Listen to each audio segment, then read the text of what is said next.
Are we live? Yes. We Hello, are. We hello. are. Hello, hello, hello, everybody. Uh, Doug, because of your blurred background, it looks like everything's in motion. Yeah, it's It's yeah. The kind of a, world is in motion around me. There's yeah. nothing I can do to stop it. Strange. So happy New Year, friends. Happy New Uh, Year, John. and depending on when you are listening to this, it'll either be like the first week of are we in the first week? We're still in the first week of January, Not aren't we? quite, but First full week of January. yep. Um, and yeah, so I wouldn't exactly say the year has gotten off to a great start in terms of the outside world. No, more of the same, I'm afraid. Yeah, I mean, depending on your point of view, but though we've touched on this a lot, we thought it might be worth talking about taking refuge, Mm-hmm. what that means at any given time, what that means at this moment, what that means to each of us, um, and it's a kind of major part of practice, actually. If you think about it. Yep. And an evergreen topic, I think, especially Yeah, nowadays. yeah. And just on a basic level, of course, we take refuge in the Buddha Dharma Sangha. Um, but what else? What are the other ways that we take refuge?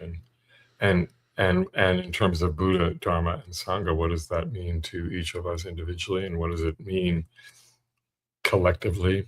Mm. Uh, and how do we hold it? And how often do we remind ourselves, frankly, Mm-hmm. um, that it's part of who we are, if it is, I mean, Yeah. and I'm speaking for myself, um, and I think you're in the same place to some degree, Mm-hmm. and but what does that really mean? And Yeah. you know, nobody's here to tell us what it means to them, so we can only talk about ourselves. But Well, I mean, if other people want to comment at any yeah, time, yeah. I mean, especially if after when we're publishing this to the world, right? right, On audio, if people want to comment, send us comments. yeah, Please feel free, or you can comment on the YouTube video, which will be out. There's lots of ways to comment, so yeah. We just always can't have a interesting. discussion about it, but except No, the next year we can respond in other ways. So please oh do. yeah, And it's interesting, So I'm sitting in front of my since I moved, my shrine in the background is not really mine yet. I mean, it's here and it's behind me, but I haven't added too much to it. But I'm looking at other rupas and other things around me, um, and then I have this view in front of me, and in a way, for me right now, that view and the lake, mm, is a kind of refuge. mm-hmm. Um, uh, and and at the moment, it's pretty important, in the sense that it can stabilize me, it can ground me. It's like, especially going out by the water, that's a very kind of grounding. And I don't, I was telling you before we started that I just bought a car. So my car could be a false refuge, no question about it. It could be just this place. Oh yeah, I have this car. I feel good when I'm in this car, whatever Oh it is. yeah, sure. And that's kind of a false refuge. But at the moment, it's changed my life. At least living in Chicago, because I can drive here and there, whereas before I had to figure out this train schedule and all that stuff. So it's um, yeah, so that's a little different, but and I should say, the just and I was having a discussion about this with a teacher on when I was on retreat last month, that finding if nature can be a refuge. That's what I was going to say. Absolutely, Yeah, it's for an me, it's important looking out the refuge. window at the Yeah. at the trees and the yeah. Mhm. That's a great refuge for me. But what does it even mean? Mm, Refuge. yep. Um, what's your kind of take on it? Well, I mean, refuge is a place of. I mean, ideally, it's a place of some safety, right? It's a place where you feel more at ease. more yourself, maybe, where you have a little bit of time to pause and reflect, as opposed to the sort of being out of the refuge where you're having to deal with, in some sense, unmediated deal with the real world. And so it's, I mean, to an extent, a refuge, of course, can be a place, but it also can be a state of mind, of course. And so, I mean, for me, refuge has just a lot of different resonances, meanings. And I mean, I did just this actually this week. I put out a video, sort of coming at this sort of age-old question of whether the Buddhist path is an activist or a quietist path. And that to me is also a question of refuge. I mean, some people look to, and I do too. I mean, honestly, I mean, I can see both sides. I'll put it that way, where on the one hand, we're talking about the craziness in the world now. I mean, part of me feels that, my contact with the Buddha Dharma, my refuge in the Buddha Dharma gives me impetus to be activist, to go out and do something beneficial for the world.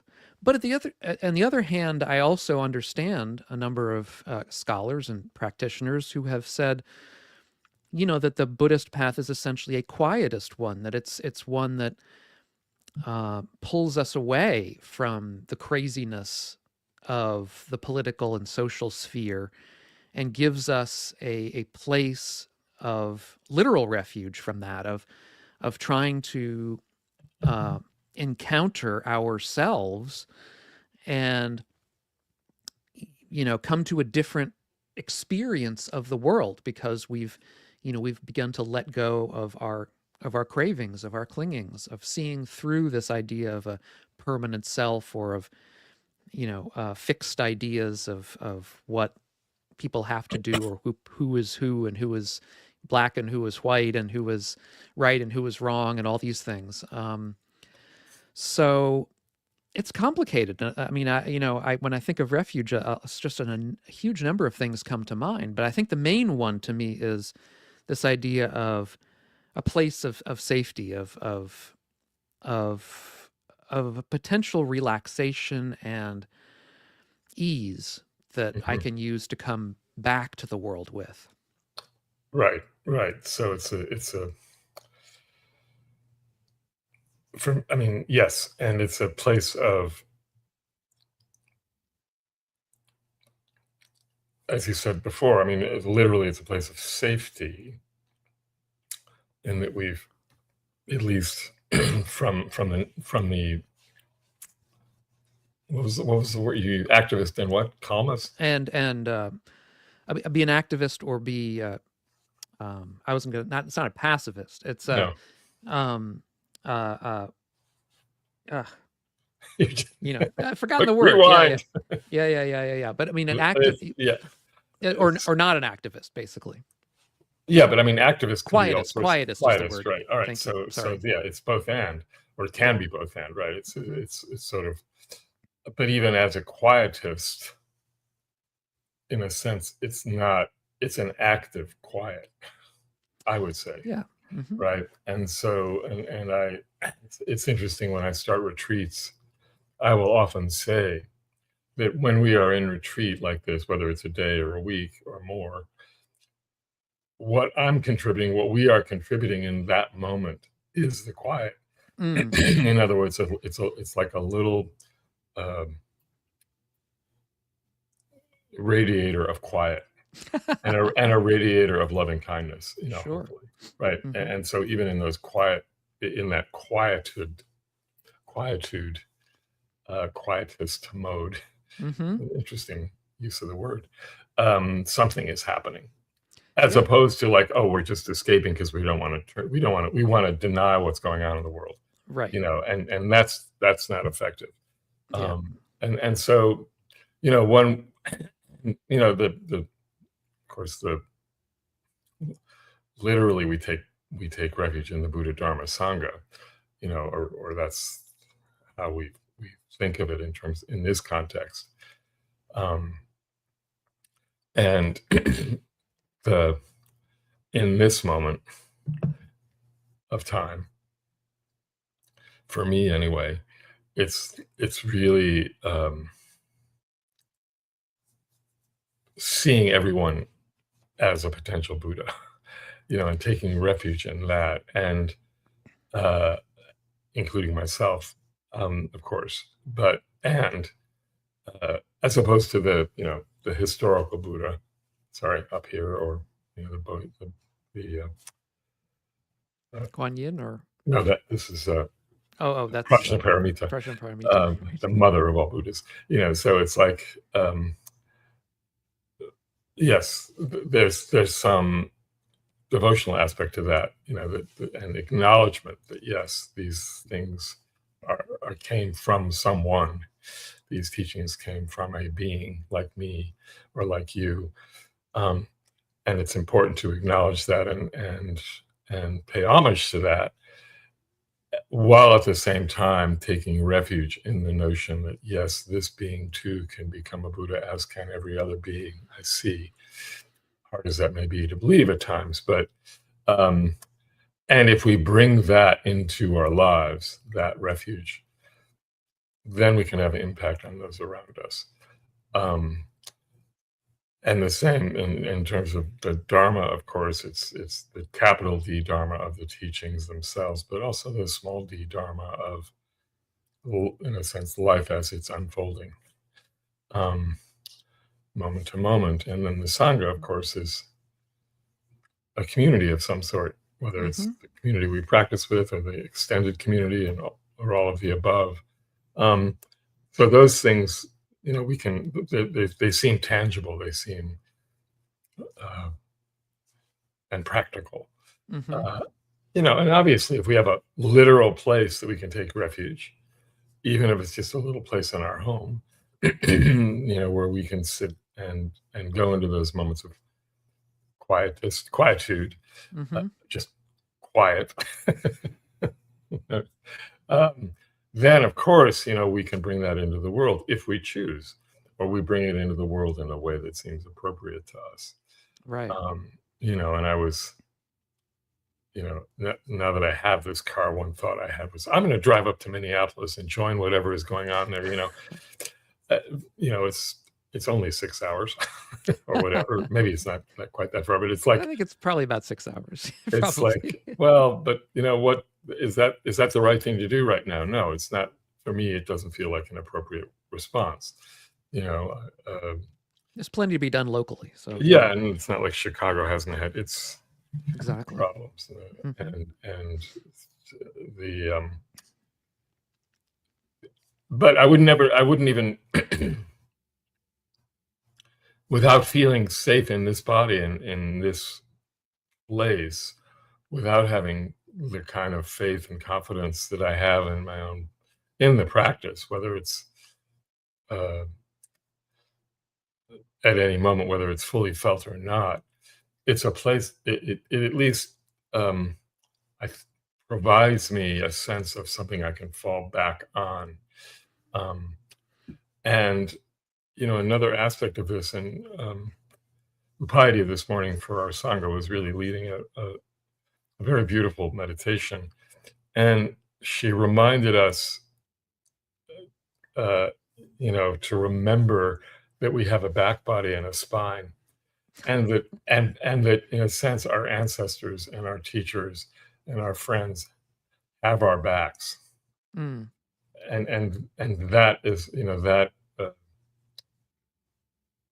that's a refuge, in a sense, right? We can take refuge in the fact that everything we are practicing and everything we are bringing to life is the result of others from before.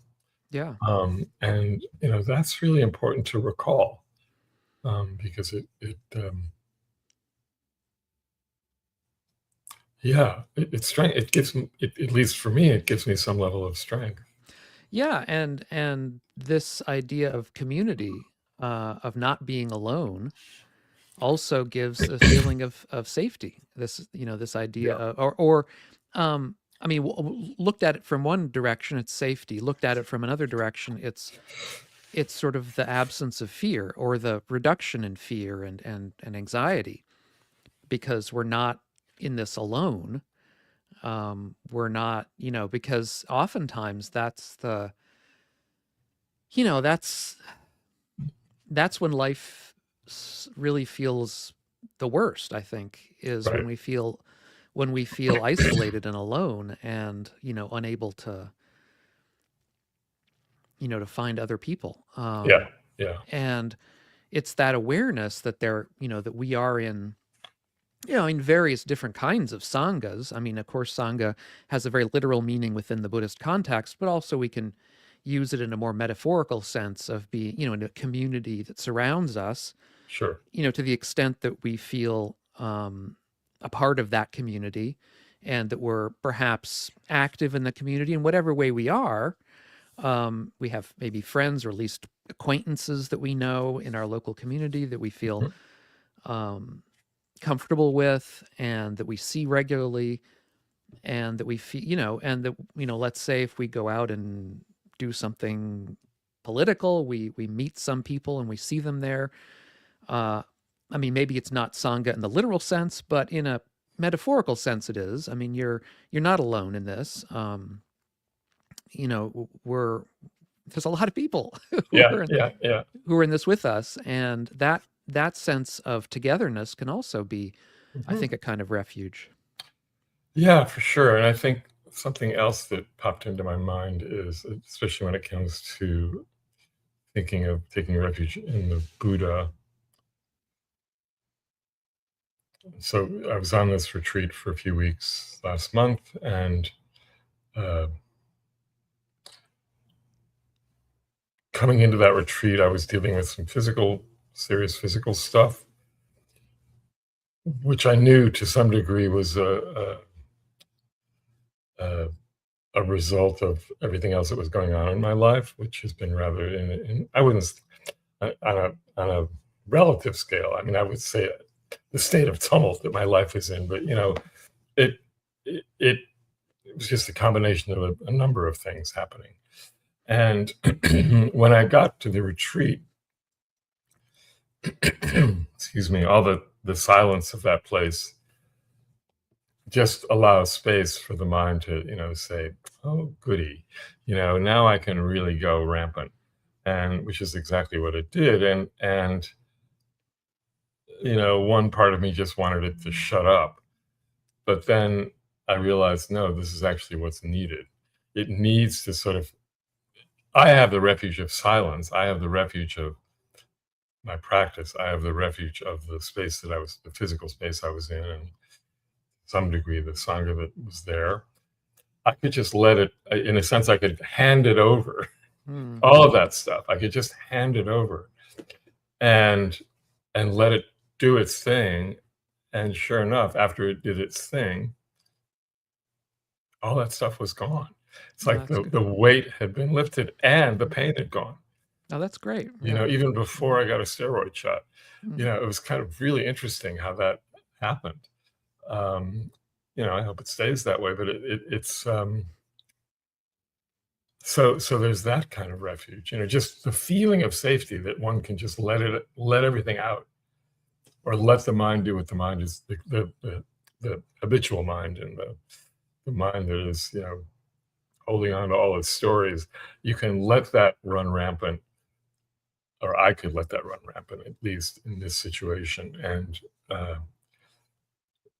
it finds its own place, and I don't. It doesn't have to be. It doesn't need to take refuge in me. All those, those stories and things. So it's, in a way, it's kind of like the reverse refuge. of, you know, Here I have the refuge of silence. I have the refuge of practice, and this habitual mind is no longer needed at that moment. So it can find its own refuge somewhere else by just running rampant. And Yeah. yeah, so there's that, which is actually quite powerful. Yeah. I remember of a teacher and friend many years ago when I was dealing with some other stuff. she said, "Well, just hand it over." Mm. And I said, "What do you mean hand it over? Hand it over to who? Hand it over to what?" She said, "Oh, just hand it over to spirit." And it's like, okay, Well, it's sort of whatever like that letting is. it go, or letting Yeah, it be, yeah, sort of. but it's also because, I'm taking it also personally and, holding it as a personal thing, and then when you realize, no, it's not, Hmm. it's just this, then something shifts, and you have to, have the confidence that that actually is there, and something happens, so there is some, I think refuge and faith are really kind of uh, interconnected here in a big way, or confidence that there's value, Sure, in in the this, and, refuge, sure. and then there's support in that.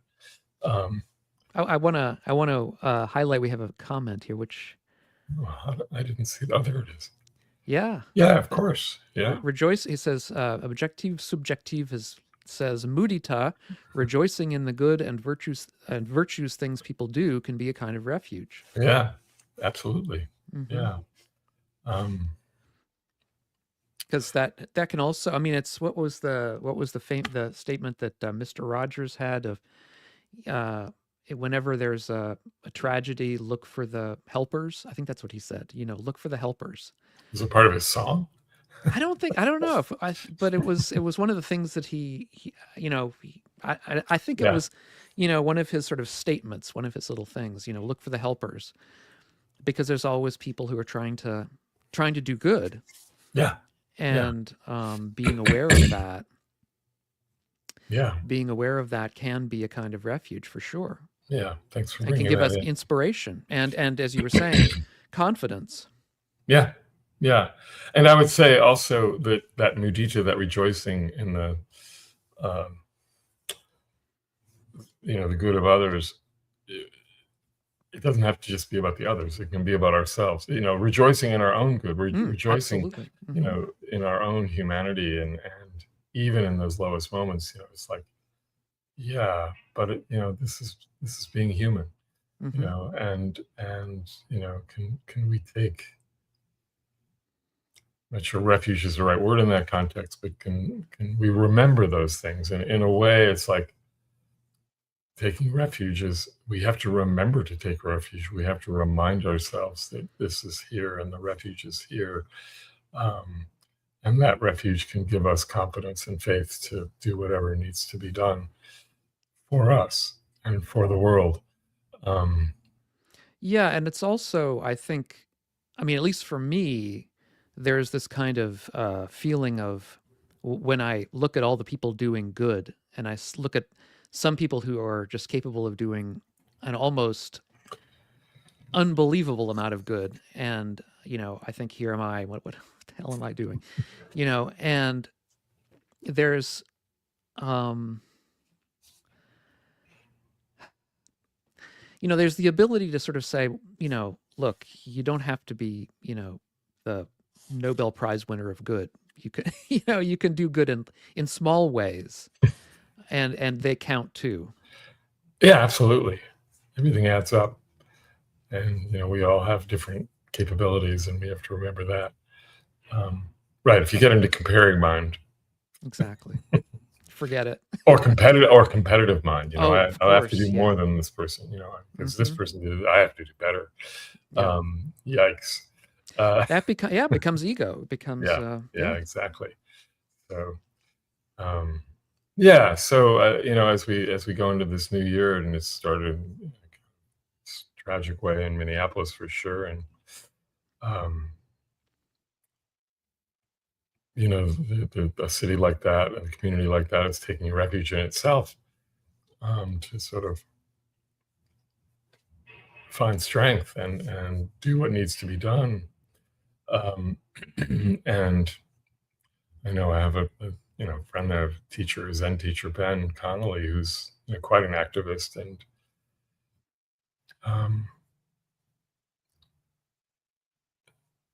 he's his sangha brings strength to itself, and that allows them to do what they need to do in this context, as they did with George Floyd and et cetera. It's just.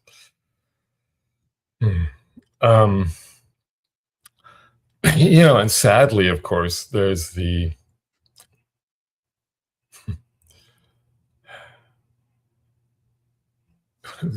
alternate refuge of taking refuge in physical strength, taking refuge in force and power, and that, of course, is False refuge. yeah.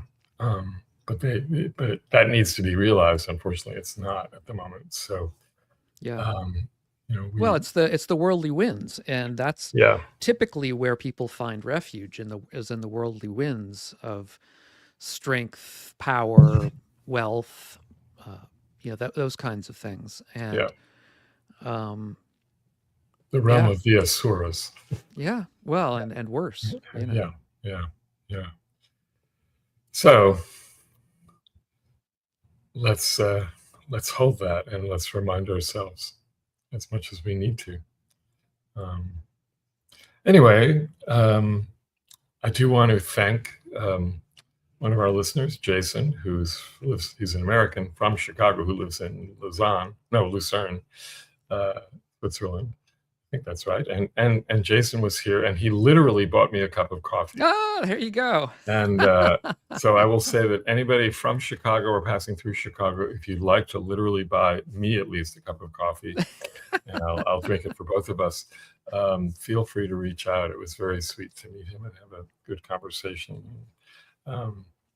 Yeah, but That's very sweet. it does help support the show, and we've also had a lot of good feedback from our conversation with our monastic friends over in Washington. Yeah. And Yeah, theirs went live. The video that they had. Yeah, it went live on the New Year's Eve day. Yep. Yeah, which was sweet. So if you want to see that, that's also on YouTube. So yeah, but yeah, so we will try and be as regular as we can this year. I'm not going anywhere for a while, so that will help. And we'll be having some guests down the road. Bring Bodhi Paksha back probably next month, and I should put up Dick in the Dharma too, so you can go there to buy us a cup of coffee if you want. Yeah, and yeah. So until next time, next week, I hope. Keep digging the Dharma. Keep digging the Dharma. Thanks, Jon. Okay. Take care, Doug.